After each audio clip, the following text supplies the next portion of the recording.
MidWeek Debrief. It is March 8th.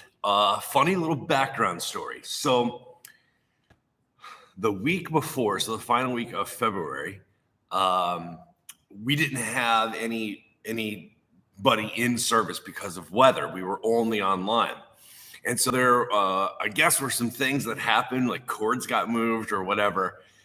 So this Sunday, we're back in the sanctuary and online, doing hybrid. And I walk in.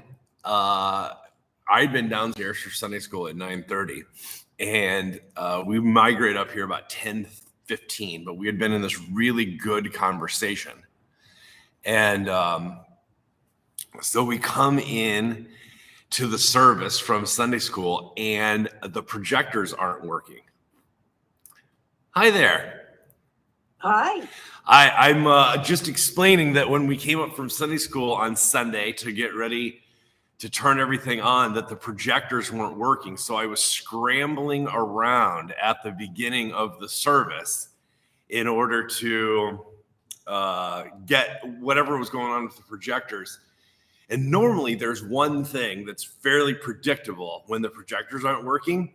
So I pull out a ladder and I get up and I go to the converter up there, but it's already on. It's working. I don't know. So I just started pulling apart and plugging things in. And anyway, it all came on, and we did a sound check with the Zoom crew and made sure that they could hear us and everything was ready to go. And it's like 10:31, so we're only a minute late, which isn't bad, And, but I forgot to hit record. And so the reason that there was no YouTube video of, the highlights of Sunday, I like to put that out on Monday in case anybody missed, that they can catch up with anything. And then I usually do the sermon on Tuesday. And then people have seen that by the time we get here for the midweek debrief on Wednesday. But anyway, there was nothing to work with. And so we are coming into this midweek debrief, but unfortunately there was no YouTube video or sermon podcast or anything this week. So I just thought I would just recap the weekend, and we'd have to call that good for this week. How are you doing? I'm doing well. Oh, good. Good. Yeah. Tired of this weather, though. I want spring to be here soon. Yes. I was actually telling my family, one of the reasons that I am a maniac at the end of a year, so in October, November, December, anytime there's a warm afternoon, I try and get out, whether for a ride or to rake leaves or whatever, because I have figured out that it shortens the winter. But if you are already hibernating in October, November, December, these months of February, March, and April, they get so long. It feels like, and if anybody has like a seasonal mood condition or anything like that, these are the times, especially because we had that one warm week and you start to let your guard down. And then this comes roaring back, and it gets us every year.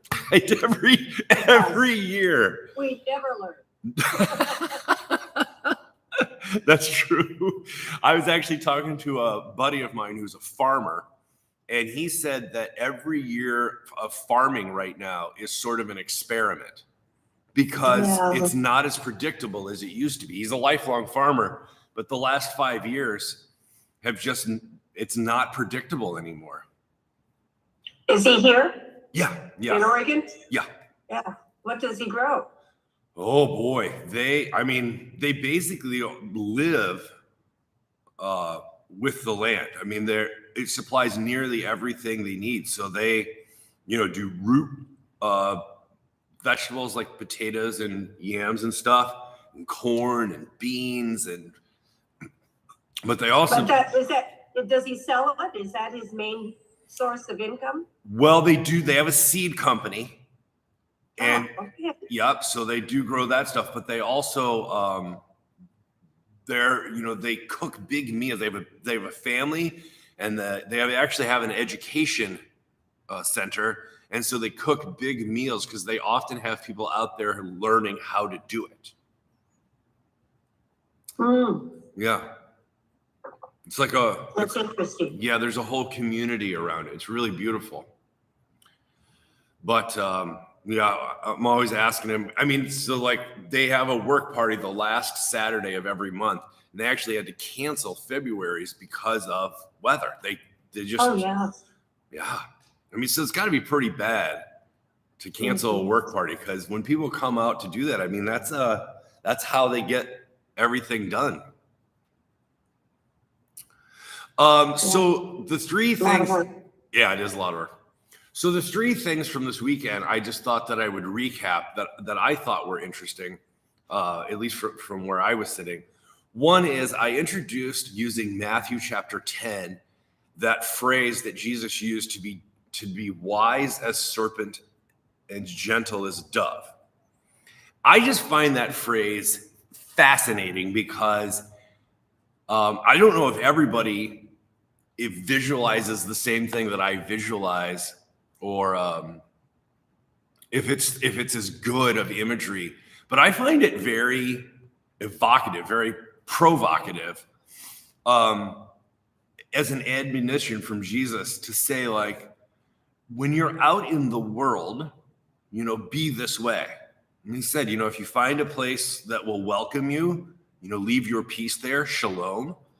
But if it doesn't welcome you, just shake off your feet and keep moving. And I just love that, because we're not to be people who, when we don't get our way, that we like burn the place down and blow stuff up, And I love that. And one of the things I didn't say on Sunday, but that I thought would be really interesting is, like, in our current politics, there is a brand of American Christianity which is very confrontational. And when it doesn't get its way, it really gets angry and it feels like it's being persecuted. And I just think that passage is so good and helpful to say, it's going to happen. And so you're not in charge. So just shake off the dust from your feet and keep moving. And to me, I don't think they can do that. Right? Yeah, they have bought into a theology that gets called dominion theology, that they have dominion over the earth, is where it comes from, with like one of the Genesis creation stories, where God gives Adam and Eve dominion over everything. But it's also a dominion even over the political levers of power in whatever region that you live in. So, but for me, it's just like, shake the dust off your feet and keep moving, don't leave your peace there. Like, return your peace, take your peace with you. And I don't know, I just really loved that. But I've been thinking about practical implications for being wise as serpents and gentle as doves. I was just listening to one of my favorite podcasts. It doesn't come out very often, but it's called The War on Cars. And it's about how to make streets safer for everyone.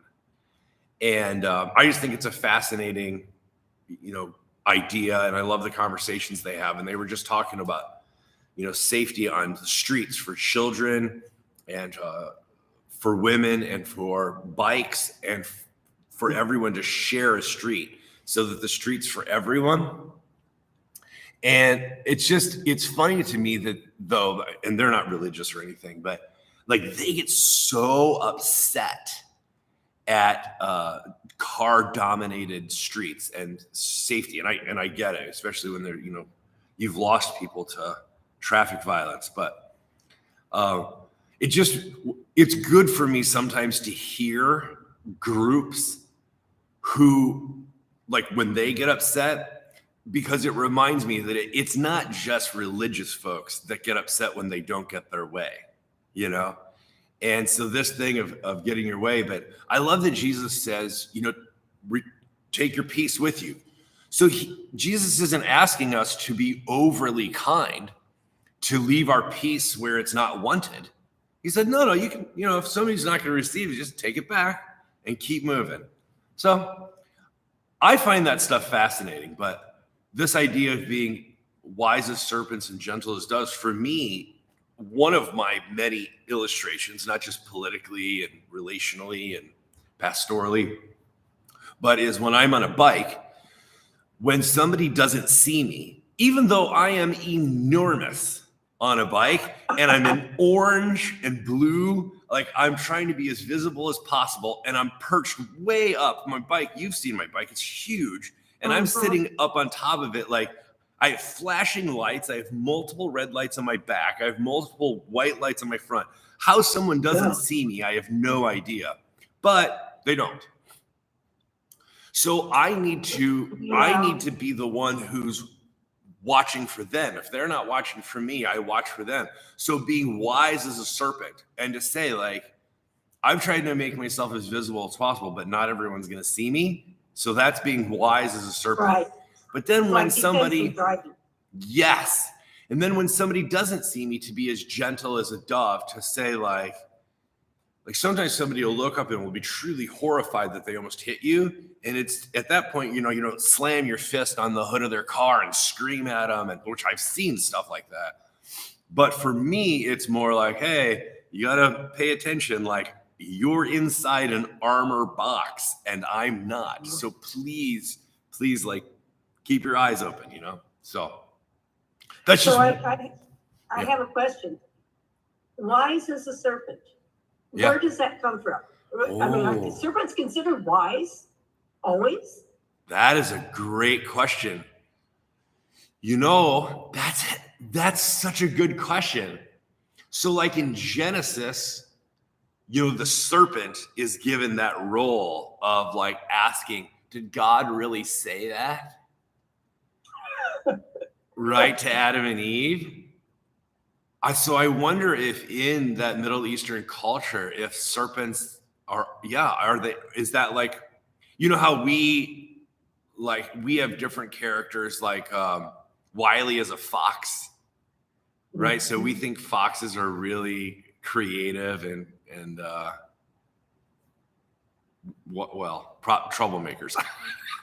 But we have different, like wise as an owl. Is that a saying that we have? I think so. The wise old owl. The wise old owl, yeah. Mm-hmm. So I wonder if that was sort of a caricature that you could pull on all the time. I'm going to look this up.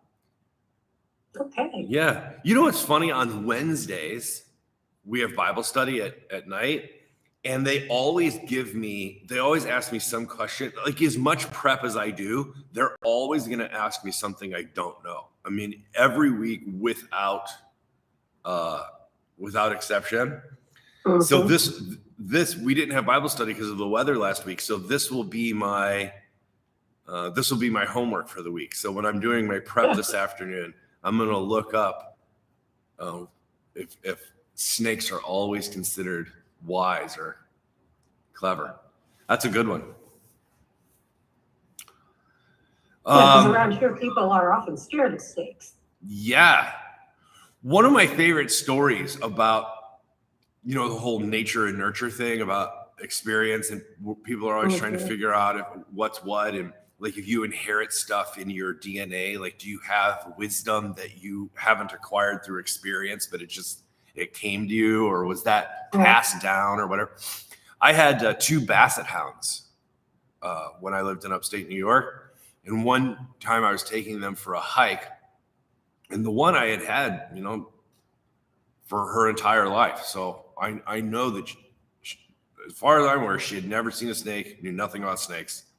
The first time we ever stumbled on a couple snakes, they were breeding. So they were otherwise occupied doing their own thing. Mm-hmm. And she started rearing up on her hind legs and stomping with her front paws. I have never seen her do that to anything else ever. She had no hunting instinct, no predator, anything. And she somehow had not only a natural fear, but an automated response. And I said, that has to be evolutionary in her DNA. She has, like, that was wild. How she knew to get away from a snake and punch with her short little muscular legs, you know? Wow. Yeah. Yeah. I'm all right. I'm going to look up snakes after this. Okay. That'll be my fun homework. One other thing I wanted to touch on is this idea of one of the reasons that we were talking about this phrase in Matthew is that we're talking about faith after doubt. And I just brought the idea that while we don't want to be naive and gullible, that's like one guardrail we want to avoid. On the other side of the road, the other ditch that we want to avoid, the guardrail, is sometimes we move through being skeptical, which is appropriate. I think being skeptical is healthy, especially in this media culture, that we need to be skeptical of things and ask, like, I don't know, that doesn't seem right. But we don't want to go all the way over to being cynical. And so it's something we've been talking a lot about, both at Sunday school and at Bible study. And John Espy's the one who actually pointed out to me that skepticism opens up possibilities. So like when you put your fingers, you know, when you're repotting a plant and you put your fingers in there and you start pulling at the root ball, you actually open up possibilities. Versus cynicism, which closes down possibilities. It doesn't welcome relationship because it closes down. And so that was for me, that was an interesting conversation to ask people, like, what does it look like for you to be skeptical but not cynical? And I heard some good examples both during the gathering and afterwards, but I didn't know if you had any thoughts about that topic. What does it look like for you? I'm kind of a skeptical person. Okay. I didn't know that. Yeah. Oh, I am. Yeah. Okay. But I don't think I'm cynical. Okay. Do you feel like being skeptical has served you well in life? Like as a businesswoman and yeah? Yeah, I think so. No, but you can't be skeptical about everything. Sure. But, yeah. Somebody, I don't know, like on TV or just something tells me something, and I think, yeah, but, Yeah. Yeah. Yeah. But yeah, I'm not cynical. I'm pretty sure. I have a pretty positive attitude about most things. Yeah. Wow. That's actually really interesting to hear. I mean, because I think there is a healthy way to move forward, that skepticism actually does help us move forward with wisdom. But cynicism, I just find it paralyzing, that it keeps me from committing to things or really fully entering into things and bringing my full self to something, because when I'm in that cynical space, when I'm exercising that, I'm not bringing my best energy and creativity and openness, Well, that's right.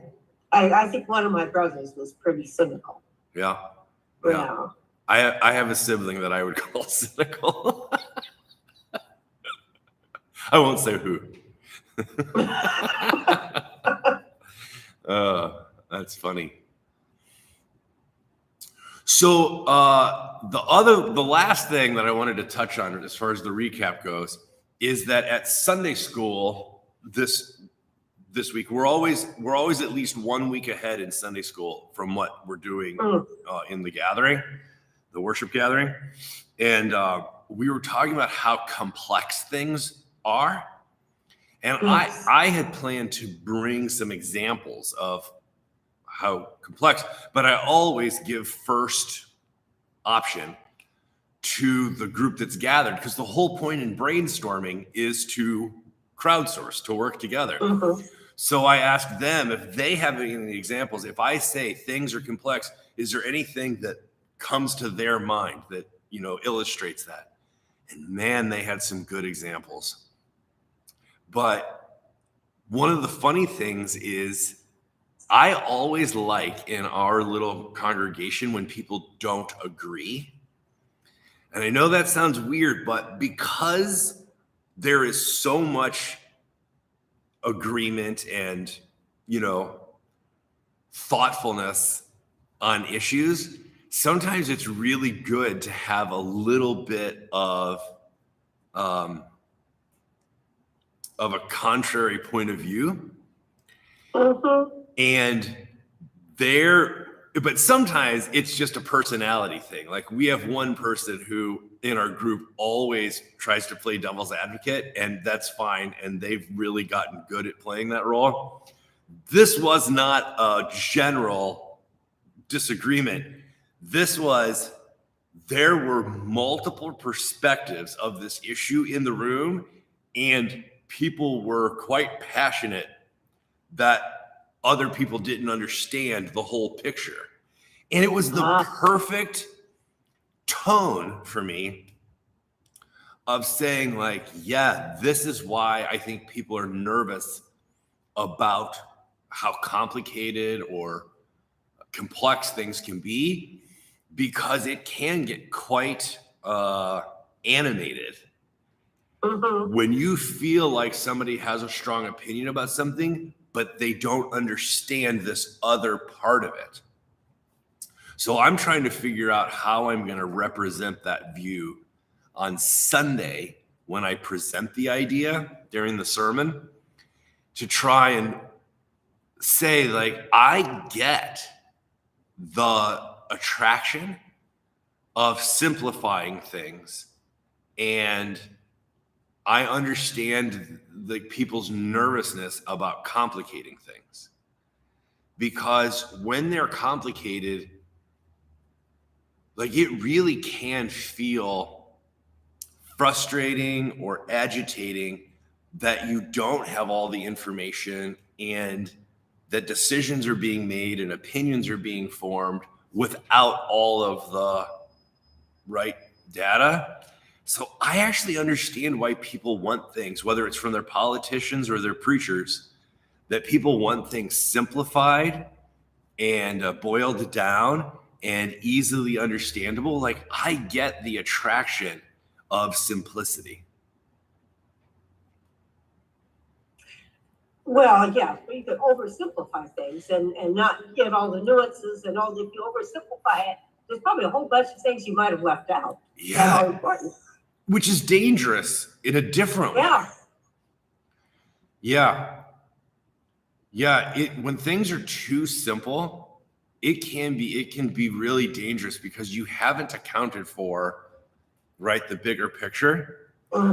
My favorite example, the one that I'll probably lead with on Sunday, is like when people say, like, and half the country voted for this guy.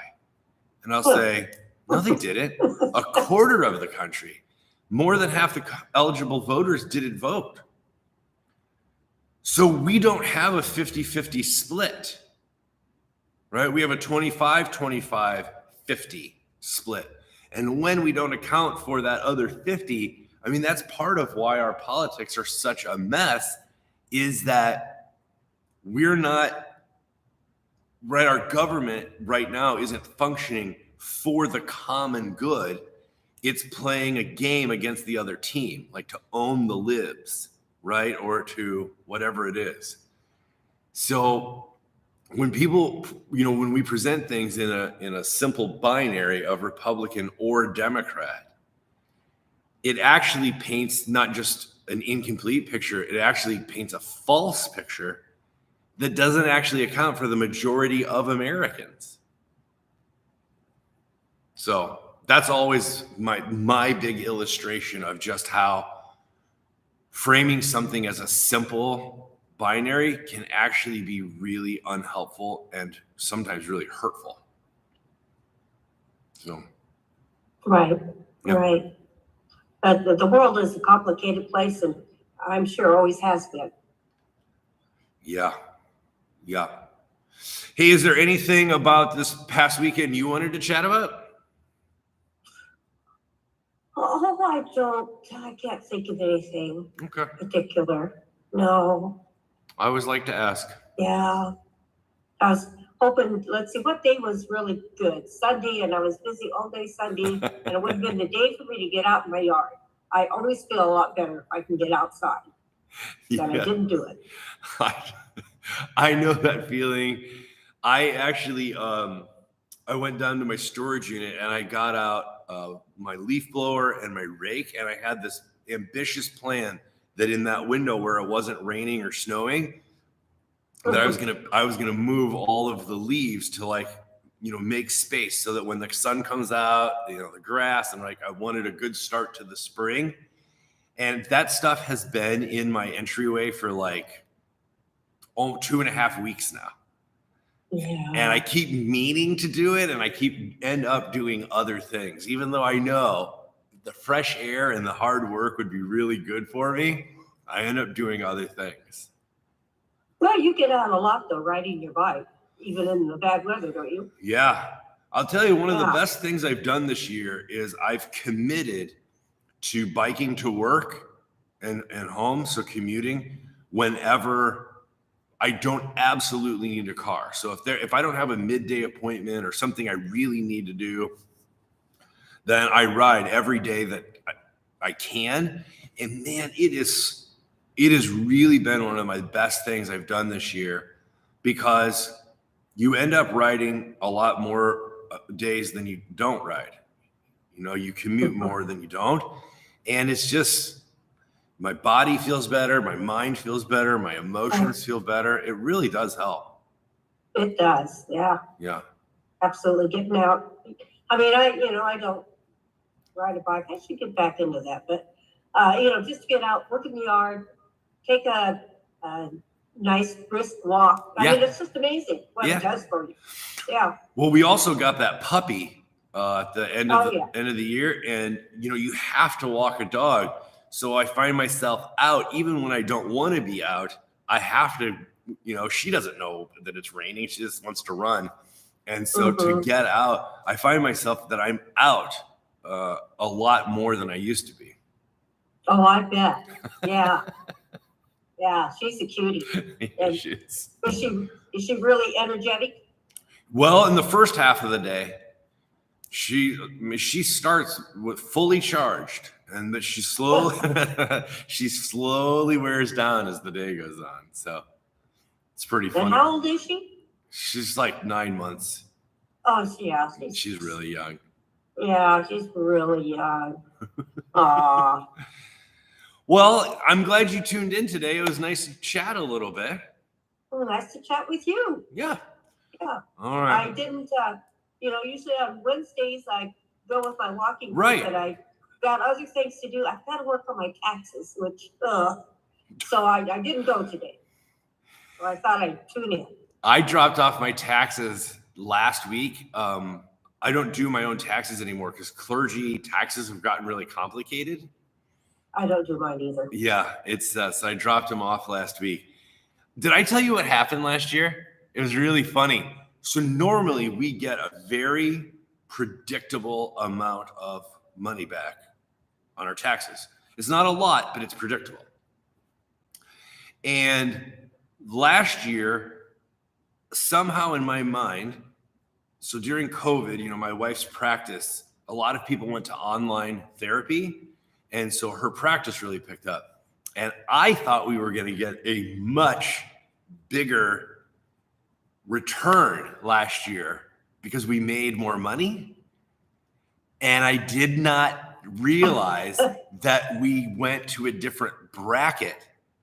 Oh. And not only did we not get money back, we owed a bunch of money. Oh, no. Yeah. Never had that happen before. So I had something in my mind that I wanted to do with our return that would be really fun, as like a reward. And not only did we not do the fun thing, but we had to figure out how we were going to come up with the other money because that was a first. So I have no idea what to expect this year. So I'm not making mental plans because That's why.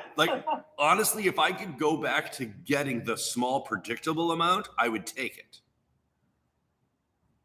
Well, the more you make, the more you're going to pay, unfortunately.